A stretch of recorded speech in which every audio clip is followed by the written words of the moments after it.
Nesse segundo momento, nós vamos trabalhar com a legislação como é que a legislação aborda a educação de jovens e adultos, a legislação contemporânea da Constituição de 88 para os dias atuais, não é? É preciso lembrar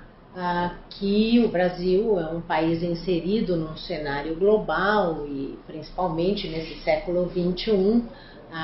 com o movimento de globalização, a inserção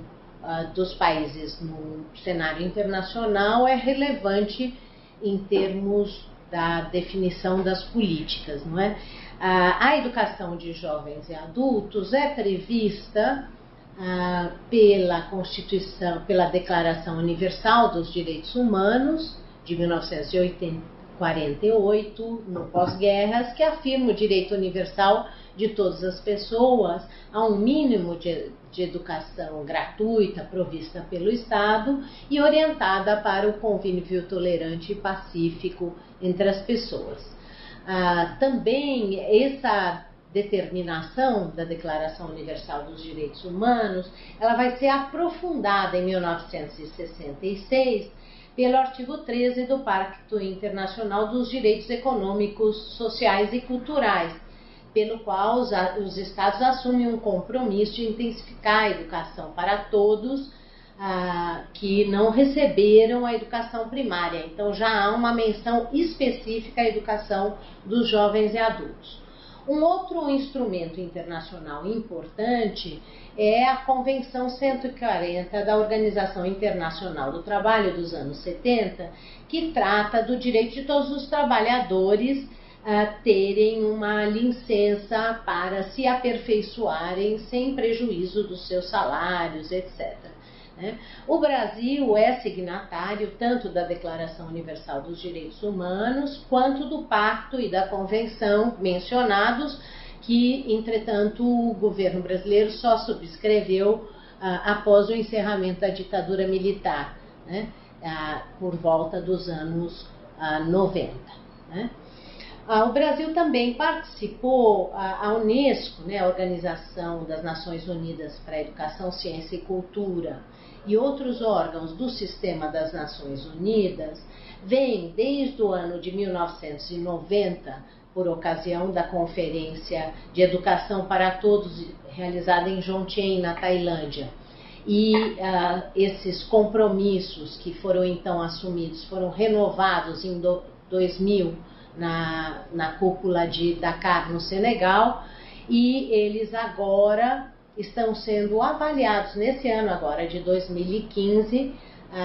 na Coreia, no encontro que está sendo realizado na Coreia. Esses compromissos de educação para todos têm 6 objetivos principais, alguns deles se referem à educação das crianças, dos adolescentes, mas os objetivos 3 e 4 se referem especificamente aos jovens e adultos, não é? E esses compromissos se propõem satisfazer as necessidades básicas de aprendizagem dos jovens e adultos e diminuir o analfabetismo à metade dos níveis registrados lá em 2000, não é? Com especial preocupação às mulheres, que são a maioria das analfabetas no mundo. O Brasil, então, teve compromissos com essa declaração e, como veremos mais adiante na nossa aula, infelizmente não conseguiu cumprir nesses 25 anos esses compromissos. O Brasil também vem participando das conferências internacionais de educação de adultos que a Unesco promove desde 1949, a cada cerca de 10, 12 anos, não é? O conceito de educação de adultos hoje aceito no âmbito internacional foi aquele formulado em 1997 na 5ª Conferência Internacional realizada em Hamburgo, que define a educação de adultos não só como um direito, mas como também uma condição para o desenvolvimento equitativo e sustentável no século XXI. Posteriormente, o Brasil sediou, em 2009, a 6ª Conferência Internacional de Educação de Adultos, que se realizou em Belém do Pará e que reafirmou o conceito de educação de adultos aprovado em Hamburgo. Além desse marco internacional, nós conquistamos nesse período da redemocratização toda uma legislação que garante a qualquer jovem e adulto e idoso o direito aos estudos nos níveis da educação básica, não é? Isso começa com a Constituição de 88, se reafirma na Lei de Diretrizes e Bases da Educação Nacional, que é de 1996, e posteriormente algumas normas do Conselho Nacional de Educação vão detalhar esses compromissos. Há também uma legislação específica sobre educação das pessoas privadas de liberdade, que foi atualizada no ano de 2010, e recentemente a Lei do Plano Nacional de Educação vai fixar metas para a educação de jovens e adultos. Então esse é o arcabouço jurídico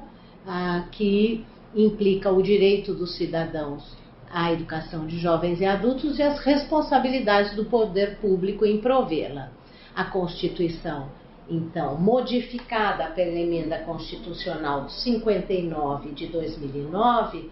garante que todas as pessoas têm direito à educação básica, incluindo o ensino fundamental e o ensino médio. Também tem direito ao ensino noturno, adequado às condições daquele que seja trabalhador, e isso se repercute no direito dos estudantes a receber assistência em termos de merenda, material didático, transporte e assistência à saúde. A Lei de Diretrizes e Bases da Educação Nacional, 9394 de 96, ela vai reafirmar esses direitos no artigo 4º e vai detalhar no capítulo que trata da educação de jovens e adultos, que essa educação de jovens e adultos ela deve ser adequada às condições de estudo e às características e necessidades de aprendizagem dos jovens e adultos. Ela deve se realizar mediante cursos ou exames e deverá, segundo uma emenda de 2008, articular-se preferencialmente à educação profissional. Os exames a que se refere o artigo 38 da LDB, eles vão cumprir as mesmas funções que no passado cumpriram os exames de madureza e os exames supletivos, qual seja de permitir que aquelas pessoas que adquiriram conhecimentos por meios informais ou por autodidatismo, ou mesmo por processos de formação regulares, que elas possam ter os seus conhecimentos aferidos em exames promovidos pelo poder público e receber a certificação. A grande diferença é que a legislação anterior previa que esses exames fossem acessíveis apenas aos maiores de 18 e 21 anos, respectivamente, nas etapas do ensino fundamental e médio. E a legislação que vige desde 96 rebaixou a idade mínima para 15 anos no nível do ensino fundamental e para 18 no nível do ensino médio, permitindo então que adolescentes com defasagem na relação idade-série também pudessem se certificar por meio desses exames, não é? Posteriormente, a princípio, não é? Não se estimava, vocês podem observar que na LDB não se fixa a idade mínima para cursar a educação de jovens e adultos. E então foi necessário que o Conselho Nacional de Educação estipulasse diretrizes para esse fim. E o parecer 11 de 2000, relatado pelo professor Jamil Cury, então vai fixar as idades mínimas de 15 e 18 anos, além de estabelecer uma série de outras condições, né, para a organização dos cursos e exames de educação de jovens e adultos, definindo as funções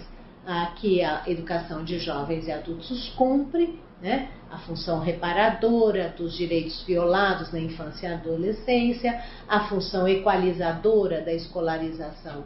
quando os mínimos de educação são elevados, por exemplo, agora que o mínimo de educação é o ensino médio, os jovens e adultos têm o direito a elevar sua escolaridade a esse patamar. E mais recentemente,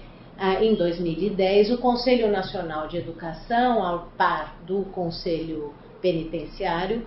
chegaram a uma resolução comum que define as condições para a oferta de educação de jovens e adultos privados de liberdade, o que veio a ser reforçado em 2011 por uma emenda que modificou a Lei de Execuções Penais, que permitindo a remissão da pena pelo estudo. Já havia a remissão da pena pelo trabalho e agora nós temos a remissão da pena pelo estudo. E por fim, um outro marco legal super importante da gente prestar atenção é a recente Lei 13.005 do Plano Nacional de Educação, que define 20 metas para a educação nacional, das quais 2 em especial se reportam à educação de jovens e adultos. A meta 9, que propõe erradicar o analfabetismo até o final do período de vigência do plano, e que se propõe também reduzir o analfabetismo funcional à metade do que temos no momento atual. E a meta 10, que é também igualmente ousada, que propõe que 1/4 das matrículas da educação de jovens e adultos nas etapas do ensino fundamental e médio seja integrada à educação profissional. Para vocês terem ideia, hoje apenas 2% da matrícula na educação de jovens e adultos é integrada. Portanto, para finalizar, vocês podem observar que se há problemas nas políticas públicas de educação de jovens e adultos, isso não ocorre por falta de uma legislação que defina os direitos dos cidadãos. Os problemas estão em outras esferas que nós vamos comentar nos próximos blocos e módulos.